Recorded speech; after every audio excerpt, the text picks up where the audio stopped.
আজি ৰাতিপুৱাৰ পৰা বৰষুণ দিবলৈ আকৌ আৰম্ভ কৰিলেই বতৰটো একেবাৰে বেয়া এইফালে আৰু ফুলবোৰো পানী ইমান ধুনীয়াকৈ পাই ফুলি উঠিছে আৰু মোৰো আজি উঠা দেৰি হ'ল অকণমান ৰাতিপুৱা ব্ৰেকফাষ্টত খাবৰ কাৰণে ৰুটি বনালোঁ আৰু ৰুটিৰ লগত বিট অলপ দি দিলোঁ বিটখিনি বাৰু কেনেকৈ দিলোঁ এয়া অকণমান ৰুকি লৈছোঁ মানে সকলোৱে বিট খাই বেয়াই পায় নহয়নে বাৰু কেঁচাকৈ খাবলৈও মন নকৰে আৰু কেনেকৈনো বনাম একো উপায় পোৱা নাযায় আজি ভাবিলোঁ ৰুটিৰ লগতে ৰুকি কেনে দি দিওঁ কিন্তু ৰুকনিত ৰুকিছিলোঁ অকণমান গোটা গোটা হৈ থকাৰ বাবে মিক্সিত দি দিলোঁ বিট আচলতে সৰু ল'ৰা ছোৱালীও খাই বেয়া পায় আৰু মই ভাবিলোঁ আজি ৰুটিৰ লগতে বনাই দিওঁ যাতে বিট বুলি গম নাপায় আমাৰ কণমানিটোৱেও আৰু এইফালে আটাখিনিৰ লগত বিটখিনিও দি ল'লোঁ আৰু মুঠি ল'লোঁ আটাখিনি ভালদৰে এতিয়া এখন এখনকৈ টাৱাত পুৰি ল'লোঁ বিট কিন্তু আমি খাব লাগে আমাৰ হিমোগ্লোবিন কম হ'লে আমাক ডক্টৰে বিট খাবলৈ পৰামৰ্শ দিয়ে বিটত প্ৰচুৰ পৰিমাণে আইৰণ কেলছিয়াম মেগনেছিয়াম আৰু ভিটামিন এ আদি উপাদান পোৱা যায় বিট যদি আমি নিয়মীয়াকৈ খাব পাৰোঁ তেন্তে আমাৰ শৰীৰত ৰোগ প্ৰতিৰোধ ক্ষমতাও বৃদ্ধি পায় গৰম দিনত মই বিট প্ৰায় চালাতেই বনাওঁ কিন্তু আজি যিহেতু বতৰো বেয়া আৰু আমাৰ ডাঙৰ কণমানিতেও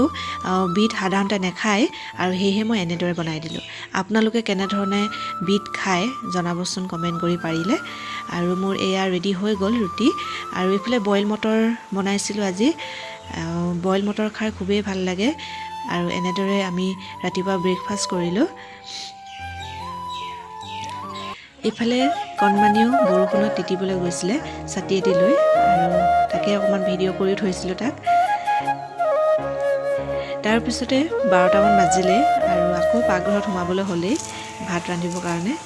আৰু এইফালে কি কাটি আছোঁ আপোনালোকে গম পাইছেনে বাৰু দুবৰি বন মায়ে বুটলি থৈছিলে আৰু মই সেয়াই অকণমান ভাজিবলৈ কাটি ল'লোঁ নহ'লে পাতখিনি থৈ পেলালে মৰহি থাকিব বুলি আপোনালোকে বাৰু এই দোলবনবোৰ কেনেকৈ খায় কমেণ্ট কৰি জনাবচোন পাৰিলে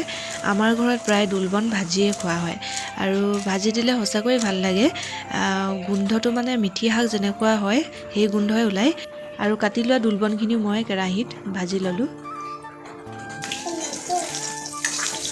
একেবাৰে চিম্পুলকৈ ৰান্ধিছোঁ আৰু লগত আছিল আমাৰ স্কচ আৰু মাছ এই দোলবন শাক কিছুমানে পাতত দিও খায় আৰু আমাৰ মাৰ ঘৰ গাঁৱৰ ফালে মানে পাতত দি খোৱা দেখিছোঁ মই খুব বেছি ভাল লাগে আৰু আনফালে মই মাছ আৰু স্কচ ৰান্ধিছিলোঁ বুলি কৈছিলোঁ আৰু মোৰ এয়া দোলবনখিনি হৈ গ'ল আৰু গোন্ধটো ইমান ধুনীয়া আহিছে নহয় আপোনাৰ মিঠি শাকৰ নিচিনা আৰু আনখন তৰকাৰীত জালুক অকণমান দি ল'লোঁ যিহেতু বতৰটো আজি বহুত বেয়া হয় আজিলৈ ভিডিঅ'টো ইমানেই আছিল